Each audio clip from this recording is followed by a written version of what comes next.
Hey, bonjour, que Dieu vous bénisse dans le nom précieux de notre Sauveur, Jésus-Christ, le merveilleux, le Tout-Puissant, l'extraordinaire qui nous a remplacé notre foi et notre confiance, alléluia. Notre foi repose sur la parole de Dieu. La foi vient de ce qu'on entend et ce qu'on entend vient de la parole de Dieu. Notre foi, est sur, n'est-ce pas, la parole, et nous voulons bénir le Seigneur pour sa parole. Nous voulons partager quelque chose aujourd'hui avec vous. Pour vous qui venez sur, n'est-ce pas, ma chaîne YouTube, vous pouvez faire des commentaires, vous pouvez, n'est-ce pas, vous abonner, et que Dieu vous bénisse au nom puissant de Jésus notre Sauveur. Amen. Alors, qu'est-ce que les 7 choses qu'un pasteur ne doit pas faire? Nous allons lire la parole de Dieu dans Philippiens 2, verset 4. Philippiens, l'épître de Paul aux Philippiens, chapitre 2, verset 4. Qu'est-ce que nous dit l'apôtre Paul? Il dit ici que chacun de vous, au lieu de considérer ses propres intérêts, considère aussi ceux des autres. Il dit que chacun de vous, au lieu de considérer ses propres intérêts, considère aussi, n'est-ce pas, celui des autres. Nous devons aussi considérer les intérêts des autres. Alléluia. Un pasteur, premièrement, ne doit pas s'intéresser simplement qu'aux personnes qui font partie de son ministère ou aux personnes qui sont simplement dans sa vision. Le pasteur, on voit beaucoup de pasteurs qui s'intéressent simplement ou seulement aux gens qui s'intéressent seulement aux gens qui font partie de son ministère, de son staff, de son église, de sa vision. Le Seigneur nous a envoyés pour que nous annoncions la parole de Dieu afin que les âmes soient sauvées. Et pas seulement que des gens qui font partie de votre ministère ou de votre vision. Alléluia.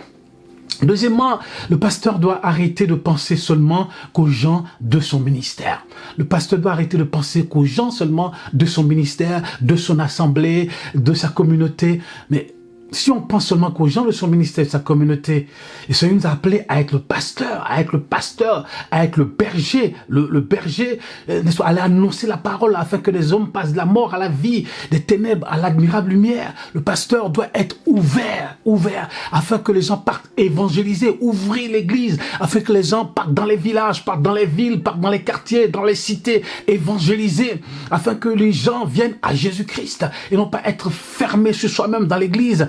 Christ nous a appelés, il dit, allez partout dans le monde, annoncer la bonne nouvelle. Et c'est ce que nous devons faire. Le pasteur ne doit pas penser seulement, n'est-ce pas, qu'aux gens de son ministère et être simplement là, enfermé, et puis enfermé pendant des années, mais être un pasteur ouvert, ouvrir l'église afin que les âmes soient sauvées. Troisièmement, le pasteur ne doit pas s'entourer de gens qui disent, oui, pasteur, oui, pasteur, oui, pasteur, oui.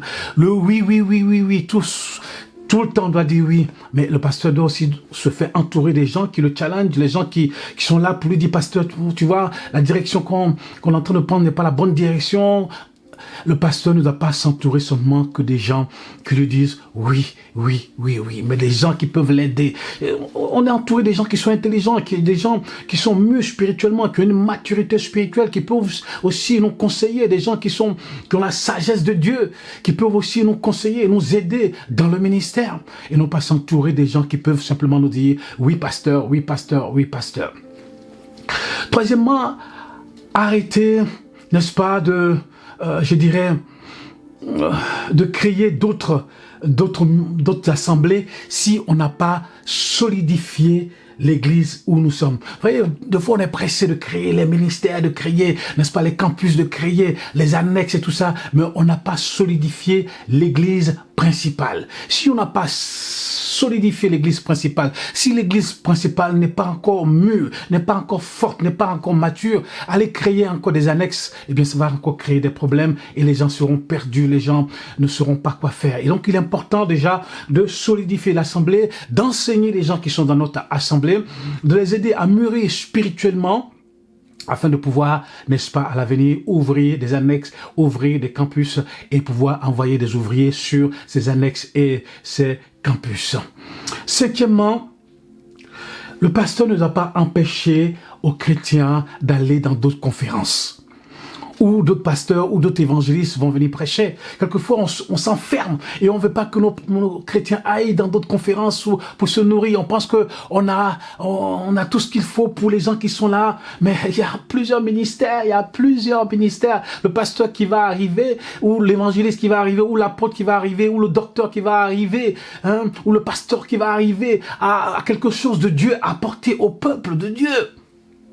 Donc, si on s'enferme dans l'assemblée, eh bien, les chrétiens ne pourront pas ne pourront pas, n'est-ce pas, grandir, je dirais, ne pourront pas grandir, aller de victoire en victoire, de gloire en gloire. Mais ils ont besoin aussi d'aller se nourrir, bien sûr, lorsque ces pasteurs ou ces évangélistes ou ces docteurs qui viennent sont vraiment, n'est-ce pas, dans la parole de Dieu, qui sont vraiment assis versés dans la parole de Dieu, n'est-ce pas, qui ne prêchent pas de fausses doctrines.